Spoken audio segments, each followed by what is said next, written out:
세계적인 베스트셀러 가운데 하나인 마이클 샌델이 지은 저스티스라는 정의란 무엇인가라는 책이 굉장히 충격적 인기를 끌은 적이 있습니다. 이 저스티스는 로마 신화에서 정의를 담당하는 여신 유스티티아라는 그 여신의 이름을 따서 이 저스티스가 나왔습니다. 그런데 이 이야기는 무슨 얘기냐면,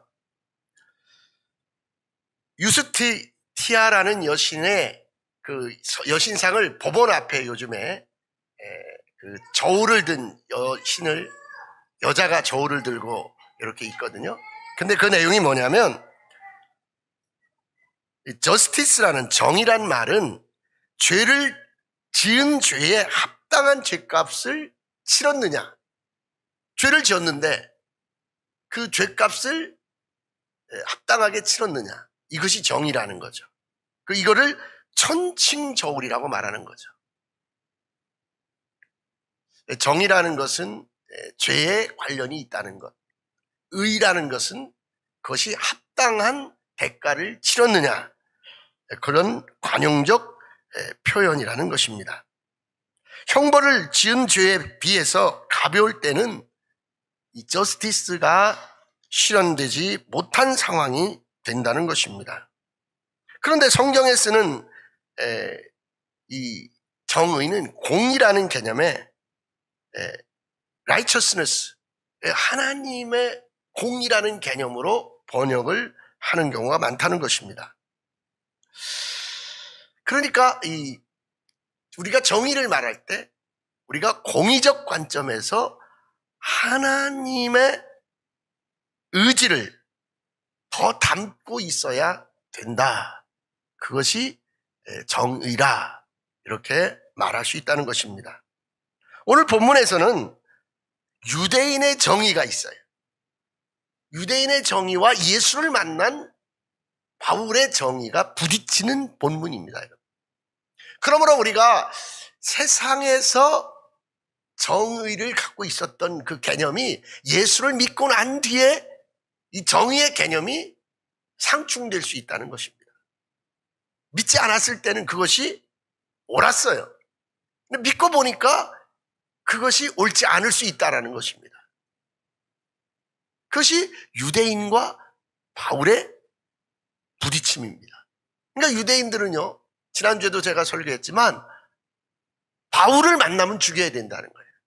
예수 믿는 사람들은 다 잡아다가 감옥에 가둬야 된다는 거예요. 이게 유대인의 공의입니다. 유대인의 정의입니다. 여러분, 예수 믿는 게 죄일까요? 바울을 잡아 죽이는 게 정의일까요? 그러면서 여기 유대인의 정의와 바울의 정의가 부딪히는데 이방인 로마의 관리요 천부장의 정의가 여기 또 나타납니다. 그래서 저는 굳이 오늘 이 본문을 통하여 정의를 한번 설명해 보려는 것입니다. 여러분.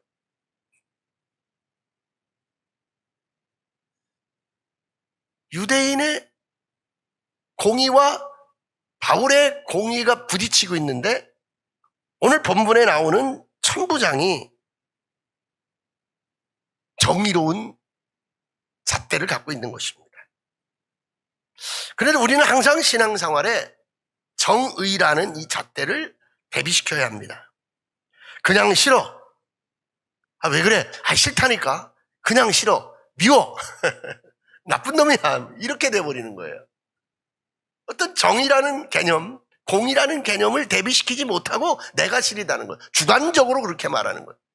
내가 싫으니까, 내가 미우니까, 내가 나쁜 놈이니까 나쁜 놈이 돼야 되는 것이고 죽일 놈이 돼야 되는 것인 거죠. 그럴까요, 여러분? 그럴까요? 그것은 내 감정이고 내 주관이라는 것입니다. 그런데 그것이 정의라고 치부하고 믿어버리는 무리가 오늘의 유대인이며 오늘날 한국 사회를 둘로 쫙 갈라놓는 정치 이데올로기, 또 지역 감정, 사람들의 생각 속에 너무나 뼈아픈 사연들을 만들어내고 있다는 사실입니다. 내가 만드는 것이 정의가 아니고 내가 좋아하는 것이 정의가 아니고 그래서요. 그러한 상황을 음모라고까지 말하는 거예요. 음모. 정의를 가장한 음모. 오늘 본문에 보면 유대인들의 무서운 음모가 나타나는 거예요. 어떤 음모냐면 한두 명이 아닌 40명이 집단으로 나눠서 바울을 죽이기 전에는 먹지도 아니하고 마시지도 아니하겠다. 목숨을 걸고 바울을 죽이겠다는 겁니다. 이단들이 오늘 그런 정치적, 종교적 결사차를 만들어가지고 덤비고 있어요. 거기에 목숨 걸어요. 거기에 재산 다 걸어요. 거기 인생 다 걸어요, 여러분. 그러므로 우리는 항상 내가 정의로운가를 늘 캐논에 대봐야 돼. 잣대에다가 대비시켜 봐야 돼. 어떤 교주의, 어떤 그 집단의 우두머리에 그 사람의 유익을 위하여 그 사람의 어떤 그 사상과 생각에 우리가 충성적으로 이런 정의를 만들어내고 있지는 않은지. 다시 말하면 바울의 정의를 방해하려는 음모가 유대인 속에 있었다는 것입니다. 이 음모에 하나님의 개입을 섭리라 그렇게 말하는 거예요. 항상 역사적 음모, 항상 신앙적 음모, 나의 죽을 것 같은 불합리한 우겨싸움, 여기에 하나님이 개입하시는데 이걸 섭리라고 말할 수 있는 것입니다. 음모는 하나님의 섭리로 무너진다는 사실입니다. 하나님의 섭리로, 하나님의 개입으로 정의가 세워진다는 것입니다. 음모는 범죄에 대한 행위를 비밀히 꾸미는 계획입니다. 악질적인 인간의 죄입니다. 그 반대로 섭리는 하나님의 일로서 인간을 구원하시려는 하나님의 계획입니다. 음모. 여러분, 음모가 있어야 정의가 하나님의 계획이 실현되는 것입니다. 그럼 오늘 본문에 26절로 29절에 정의가 나타납니다. 한번 26절부터 한번 읽기를 원합니다. 26절부터 시작. 클라우디오 루시아는 총독 벨리스 가깝게 문안하나이다. 이 사람이 유대인들에게 잡혀 죽게 된 것을 내가 로마 사람인 줄 들어 알고 군대를 거느리고 가서 구원하여다가 유대인들이 무슨 일로 그를 고발하는지 알고자 하여 그들의 공의로 데리고 내려갔더니 고발하는 것이 그들의 율법 문제에 관한 것뿐이요 한 가지도 죽이거나 결박할 사유가 없음을 발견하였나이다. 아멘. 아멘. 소리치는 것이 죽여야 된다라고 그냥 강력하게 막 폭력적으로 지금 행동하는 것이 그 이야기예요. 지금 고발하고 있는데 그거는 단지 유대인들의 율법적인 문제지 우리 로마의 법이 정한 정의가 아니라는 거예요. 로마의 법이 정한 죽일 일이 아니라는 거예요. 그런데 막 거기에 목숨을 걸고 거기에 자기 인생을 다 던져버리는 거죠. 그런데 이 놀라운 일은 이 정의, 하나님의 정의는 이 인간의 음모를 무너뜨릴 수 있다는 것입니다. 내 정의를 내가 지키려 할 때, 내가 하나님께로부터 받은 정의, 내가 하나님께로부터 받은 양심, 그것을 음모가 무너뜨리려고 할 때 하나님이 개입해 주실 줄 믿으시기 바랍니다, 여러분. 하만이 음모를 꾸몄어요. 모르드게를 장대 끝에 달겠다는 음모를 꾸몄어요. 왕도 속이고 다 속였어요. 왕의 어인까지 다 받았어요. 그런데 하나님이 개입하셔서 그 장대 끝에 모르드게가 달린 것이 아니라 하만이 달리는 거예요. 하나님의 섭리가 정의를 세우는 겁니다. 그러므로 우리 믿음의 식구들은 하나님이 개입할 수 있도록 정의의 무기, 그것을 내가 장착해야 될 줄로 믿습니다, 여러분. 그러면 정의의 무기가 뭐냐는 거예요. 정의의 무기는 여러분 계명이에요. 정의의 무기는 말씀이에요. 내가 계명 안에서, 내가 말씀 안에서 정의롭고자 할 때, 음모와 불의와 싸우고자 할 때 하나님이 개입해 주시고 하나님이 역전시켜 주는 줄 믿으시기 바랍니다, 여러분. 여러분 잘 봐야 돼요. 역사를 잘 보실 줄 알아야 돼요. 세상을 잘 보실 줄 알아야 돼요. 도저히 인간의 계산으로는, 도저히 인간의 상식으로는 그렇게 되어질 수 없는 일들이 그렇게 되어지는 것들을 봐야 되는 것이에요. 내가 하나님 앞에 말씀으로, 하나님 앞에 계명으로 무장하고 있을 때 하나님은 나의 정의를 지켜주시고 나를 음모에서 건져주시고 하나님이 나에게 승리를 주실 거 믿으시기 바랍니다, 여러분. 여기서 천부장은 어떤 정의를 가졌느냐? 율법을 판단하고 죽을 죄가 있는가를 판단하는 정의를 가진 사람이에요. 그러니까 유대인의 정의와 바울의 정의와 이 천부장의 정의, 세 각도의 정의를 우리는 볼 수 있는 거예요. 고발하는 것이 죽일 사유가 아니라, 그렇습니다, 죽이는 것이 정의라는 사람들 앞에서 죽이는 것이 정의가 아니라고 천부장이 판단하는 것입니다. 그리고 그 판단의 종국을 누구에게 물어보러 가요? 총독에게 물어보라는 거예요. 이 얼마나 상식적입니까? 얼마나 지혜로운 판단입니까? 그러므로 정의는 그것을 빙자해서 사람을 죽이는 것이 아니라 정의의 보편적 가치는, 정의의 상식적 가치는 죽이는 일이 아니라 살리는 데 있음을 믿으시기 바랍니다, 여러분. 그러므로 이 세상이 다 죽인다 할지라도, 이 세상이 다 아웃시킨다 할지라도 교회는 그를 살리는 곳이 되어야 되고 그의 눈물을 받아줄 수 있는 곳이 되어야 되는 줄 믿으시기 바랍니다, 여러분. 어디로 갈 거예요, 그러면? 그 흐르는 눈물을 닦아줄 곳이 교회밖에 없는데 교회가 받아주지 않으면 어디로 갈 거예요? 그 책감을 어디 가서 해결받을 것이에요? 그 외로움과 그 고독함을 받아들 곳이 없는데 그것이 교회의 정의요, 그것이 교회의 존재 목적인 줄 믿으시기 바랍니다. 그러므로 우리는 항상 하나님의 정의를 내가 수혜받을 수 있도록 그 무기, 계명과 말씀을 늘 체크할 수 있길 원합니다. 과연 내가 정의로운가를 늘 판단하려면 계명이 있어야 되는 거예요. 말씀이 있어야 되는 거예요. 제가 늘 이야기합니다, 요즘에. 어느 공동체 가든지 그런 얘기를 합니다. 여러분, 제발 이것이 정의로운가 한번 판단해 보시오. 그 얘기는 뭐예요? 이것이 정의로운가, 그것이 판단이 안 되면 이것이 상식적인가 한번 판단해 보시오. 그게 더 구체화시키려면 이것이 정의로운가는 내가 계명을 지금 지키고 있는가, 지금 내가 말씀 앞에, 하나님이 주신 선한 양심 앞에 꺼리낌이 없는가. 여러분, 다행스러운 것은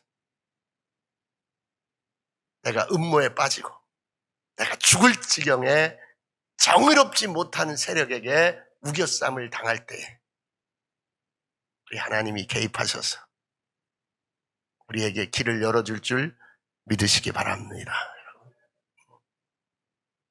그것이 오늘 본문이 우리에게 주는 정의예요.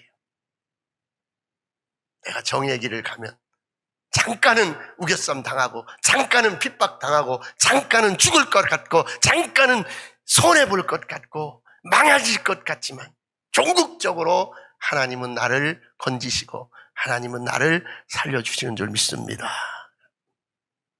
한번 해봅시다. 옆에 분에게 정의가 나의 힘입니다. 하나님의 통로입니다. 아멘. 아멘. 우리 믿음의 사람들은 항상 그래야 돼. 믿음의 사람들은 항상 이 정신력을 가져야 돼. 이 철학을 가져야 돼요. 여러분 좀 기도 부탁드립니다. 이번 목요일, 금요일은 우리 CCC에서 주관하는 전도 세미나에 우리 교회에서 6명이 갑니다. 이 전도 세미나, 또 우리 고양시 기독교 연합회에서 한 150명을 사모님과 목사님들을 모아서 이 전도 훈련을 하는 겁니다.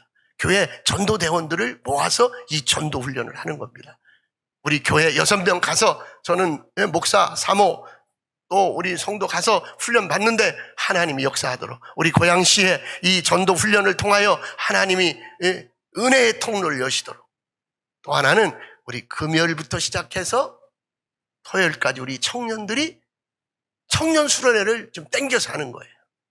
우리 청년들에게 은혜가 임하도록 구약 성경을 한번 싹 관통하는 시간도 있습니다. 하나님이 역사하셔서 우리 다음 세대가 우리 청년들을 통하여 일어날 수 있도록 할렐루야. 여러분 기도해 주시고, 그 다음 주에는요 26일 날 전국에 있는 농어촌 교회 목사님들 350명이 압구정동에 있는 소망교회에 모입니다. 선교 대회를 합니다. 어떻게 마을 목회를 하는지, 어떻게 농촌 목회를 하는지 사례를 발표하고 또 격려하고 그런 선교 대회를 합니다. 주최하는 소망교회는 수천만 원을 들여서 그 일을 하는 거예요.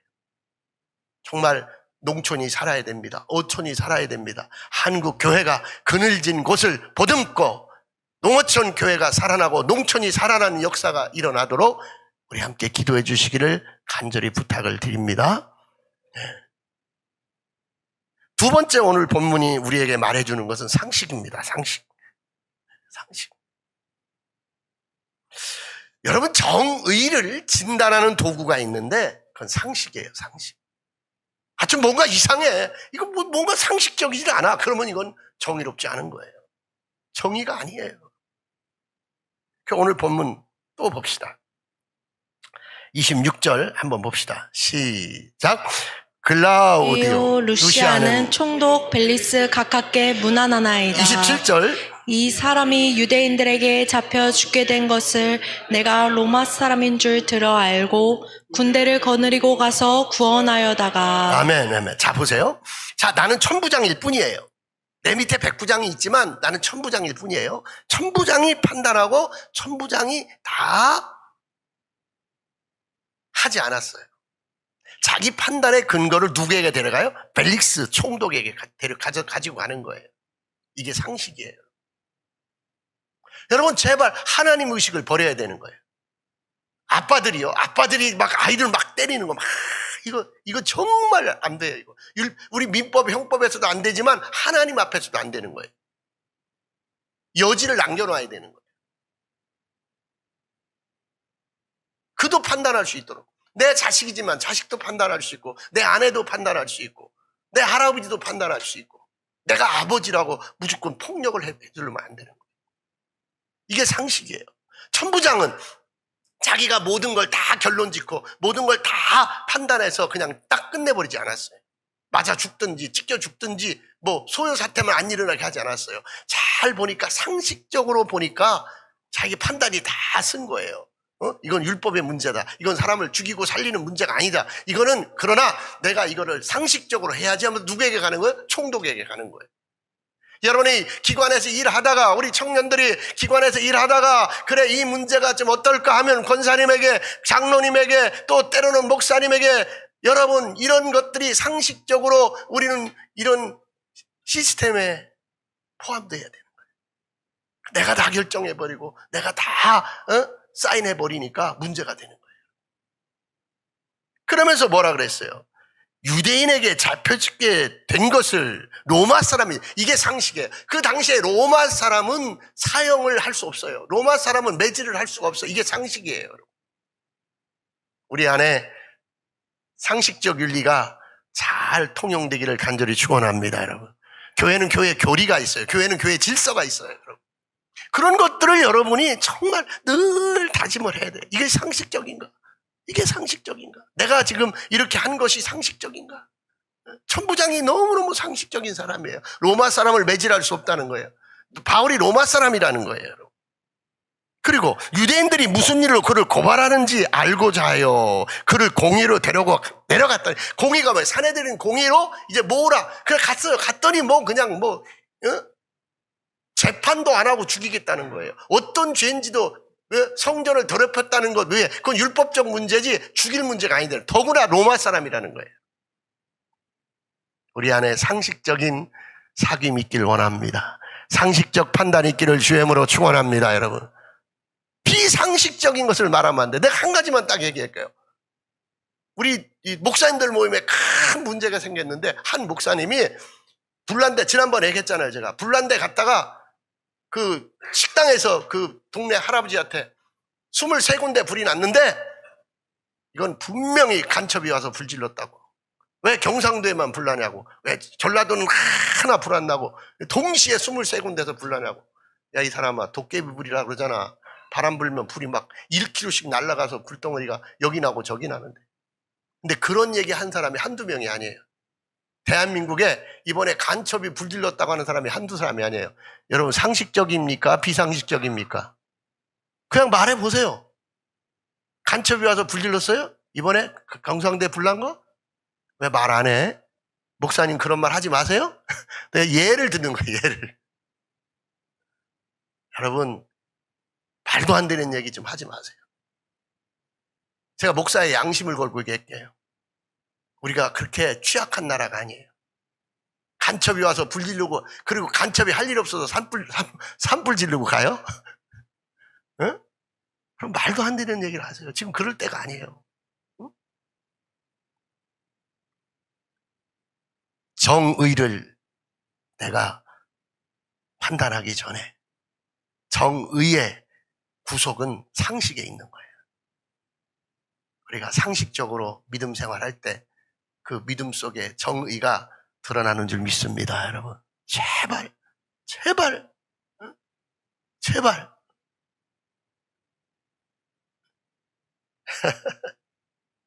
그렇습니다. 정의와 상식은 일맥입니다. 맥이 맞닿아 있습니다. 그러므로 우리가 정의를 진단할 때 먼저 사용해야 할 도구가 있습니다. 그것은 상식입니다. 우리의 양심의 법과 상식적 윤리가 정의입니다. 천부장의 상식적 행동 매뉴얼에 따라 로마인을 보호하는 업무 매뉴얼, 자기가 결정할 수 없는 사안은 상관에게 묻는 상식, 결국 상식적 행위 속에 하나님의 섭리가 개입하는 줄 믿습니다. 정의가 세워집니다. 할렐루야. 간단해요. 하나님의 은혜, 하나님의 섭리는 나의 정의, 나의 상식 속에 하나님이 개입하는 줄 믿으시기 바랍니다. 세 번째는 은혜입니다. 은혜. 정의. 여러분, 상식. 저는 지금도 참 수년이 흘렀지만 잊지 않는 한 말씀이 있어요. 늘 제 옆에서 예배드리던 그 장로님이 저한테 한 말이 있어요. 목사님 설교를 들으면 옳은 말을 하는데 은혜가 없어요. 목사님, 옳다고 다 되는 거 아닙니다. 이건 법대 나오셨어요. 법대 교수셨어요. 변호사세요. 지금도 저는 그것을 가슴에 닮아요. 아무리 옳으면 뭐 할까? 사람이 없는 거예요. 옳으면 뭐 할 거예요? 사람이 없는 거예요. 그래서 저는요, 늘 어느 공동체에 가면 꼭 그 이야기해요. 당신이 옳다는 것 갖고만 이 공동체가 되는 것이 아니다. 당신이 좀 은혜가 있어야 된다. 당신이 좀 보듬어주고, 당신이 좀 용서해주고, 당신이 좀 사랑해주고. 응? 은혜, 여러분. 그러면 이 은혜가 어떻게 오느냐, 이게 문제거든요. 하나님의 섭리와 은혜는 어떻게 통로가 열리느냐, 이거거든요. 자, 오늘 35절 한번 읽어봅시다. 35절 은혜. 시작. 이르되 너를 고발하는 사람들이 오거든 내 말을 들으리라 하고 헤롯궁에 그를 지키라 명하니라. 아멘, 아멘. 죽음을 벗어나는 은혜. 야, 보세요. 이제 죽을 것 같고 찢길 것 같으니까 천부장이 다 빼내가지고 움직이는 중에 도중에 그냥 습격해서 죽이려는 그런 모든 계계를 다 물리치고 뭐라 그래요? 너를 고발하는 사람들이 오거든 내 말을 들으리라. 너를 고발하는 사람들이 정식적으로 이 총독 앞에 올 때까지 그 얘기예요. 내가 너를 보호해 주리라. 그리고 그때 네 말을 들으리라. 그리고 뭐예요? 헤롯 궁에서 그를 지키라 명하니 헤롯 궁에 그를 안전하게 보존한 거예요. 보호해 준 거예요. 은혜. 보호받는 은혜. 사랑하는 성도들이요. 바울은 성전 모독죄를 범한 적이 없습니다.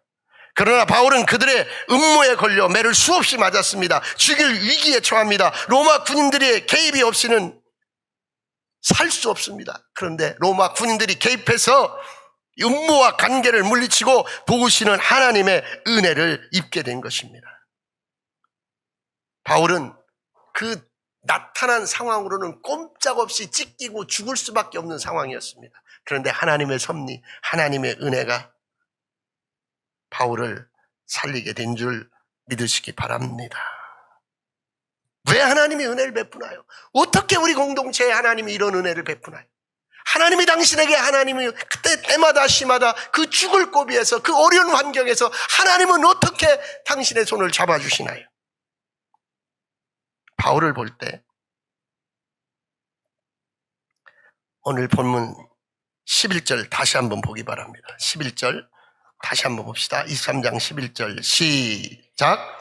그날 밤에 주께서 바울 곁에 서서 이르시되 담대하라. 내가 예루살렘에서 나의 일을 증언한 것 같이 로마에서도 증언하여라 하리라 하시니라. 아멘, 아멘, 아멘. 여러분, 당신 장로님이신데, 당신 권사님이신데, 당신이 좀 건강해야 돼. 당신이 좀 사업이 잘 돼야 돼. 당신이 좀 가정이 평안해야 돼. 그래야 교회가, 그래야 목사님이 선교하는데, 그래도 교회를 경영하는데 당신 때문에 잘 되지. 당신 때문에 역사가 일어나지. 바울에게 주님이 말씀하셨어요. 바울아, 담대하라. 네가 예루살렘에서 나의 일을 증언한, 네가 예루살렘에서 이 오순절날 그 수많은 사람들에게 나의 부활과 나의 십자가를 증언한 것처럼 네가 로마에도 가야 하리라. 로마에도 가야 하리라. 이게 뭡니까?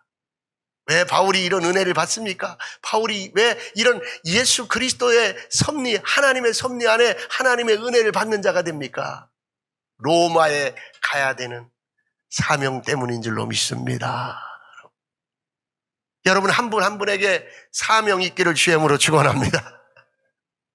오늘 제가 이렇게 2층에서 내려오는데 뒷마당에서 그냥 개가 막 짖고 그러는데 우리 집사님이 막 풀 나지 말라고 막 하고 그냥 지난번에는 막 유리 깨고 막 다 깨고 해서 막 얼마나 애를 썼는지 몰라요.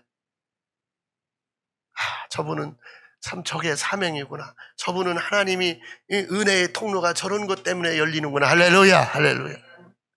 여러분, 저기 담양읍교회에서 전화가 왔어요. 부목사님한테. 목사님, 왜요? 아유, 어느 총회에서 목사님네 교회로 여름에 봉사 가라는데요. 아니, 우리 교회 왜 봉사를 와? 좋은 데 많은데. 아니요. 우리 교회 거기서 7시간 걸려. 내가 담양 가보니까 7시간 걸리더라. 어떻게 오려고 그래? 아니요. 근데 한번 의논해봐. 안 돼. 그랬더니 뭐 할 건데? 그랬더니 봉사한다는 거야. 우리 농사도 안 짓고 뭐 한대. 알았어. 오면은 8월 15일 날 온대. 오면은 우리 뒤에 지금 창고가 도저히 창고 정리가 안 됐는데 창고 정리해야 돼. 그리고 우리 마을에 내려가서 전도해야 돼. 그리고 또 마을에 아파트에 가면은 애들 센터 있는데 거기서 애들 전도해야 돼. 의논 좀 해봐. 의논했대요. 가기로 했대요. 우리 아무것도 못 줘. 쌀하고 김치밖에 못 줘. 너희들이 다 밥 해먹고 다 해야 돼. 예, 알았습니다. 여러분, 사명. 뒷마당에 풀 나는 것을 내가 청소 안 하면 누가 하겠어? 저걸 누가 관리하겠어? 여러분이 교회에 대한 사명, 삶에 대한 사명, 복음에 대한 사명 있을 때 하나님의 은혜가, 섭리가 임하는 줄 믿습니다, 여러분. 사명도 없이 여러분이 아무 목적 의식도 없이 왔다 갔다 하니까 하나님이 통로가 안 열리는 거예요. 통로가 안 열리는 거예요. 꼭 그렇게 생각하지 마세요. 여기 와서 앉아서 예배 드리는 사명도 제1의 사명, 큰 사명인 줄로 믿습니다. 하나님은 역사합니다. 사명자에게 하나님은 역사합니다. 내가 사명으로 살려 할 때 하나님의 은혜가 넘치고 넘치고 넘치는 줄 믿으시기 바랍니다. 이거 하면서, 응? 이거 하면서, 서유정 권사님, 이거 하면서, 나는 이 은혜의 통로야. 내가 은혜의 통로를 닦는 거야. 아멘! 다 따라해보세요. 은혜의 통로를 여는 거야. 믿습니까? 임장철 집사님, 저 큰 허리도 안 아프고 막 설거지만 하면 뭐 하는 거야? 지금 내가 은혜의 통로를 여는 거야. 할렐루야! 할렐루야. 여러분 뭐 단순한 것 같은데, 아무것도 아닌 것 같은데, 그게 은혜의 통로가 되는 거야. 내가 사명 감당하려고 할 때. 내가 11조를 드리고, 내가 선교헌금을 드리고, 내가 이 자리를 채우고, 내가 이렇게 하고 저렇게 하고, 하나님은 은혜의 통로를 여는 거예요. 할렐루야. 은혜의 통로가 열릴지어다. 은혜의 통로가 열릴지어다. 네, 여러분. 다니엘이 총리로 있을 때, 다니엘이 워낙 잘하니까 다니엘을 죽이려고. 자, 지금부터 3개월 동안, 지금부터 이제 기도하는 사람, 황제에게, 금신상에게 기도하지 않고 누구에게도 구하는 것은 저 사자굴에 던져 죽입시다 그랬어. 그래서 막 이제 거기에 다니엘이 걸러들지도 모르고 왕이 다 어인을 찍었어. 다니엘이 뭐라 그랬습니까? 그리하지 아니할지라도 나는 기도하리라. 기도하는 걸 쉴 수가 없는 거예요. 기도했어요. 어디에 던졌어요? 사자굴에 던졌어요. 내가 기도하는 사명으로 사자굴에 던져진다 할지라도, 내가 믿음의 사명으로 사자굴에 던져진다 할지라도 사자의 입을 막아서 사자굴에서 다니엘은 건진받은 줄 믿습니다. 사랑하는 성도들이여, 은혜의 통로가 열릴지어다. 은혜의 통로가 열릴지어다. 은혜의 통로가 열릴지어다. 할렐루야. 여러분 기도하겠습니다. 하나님,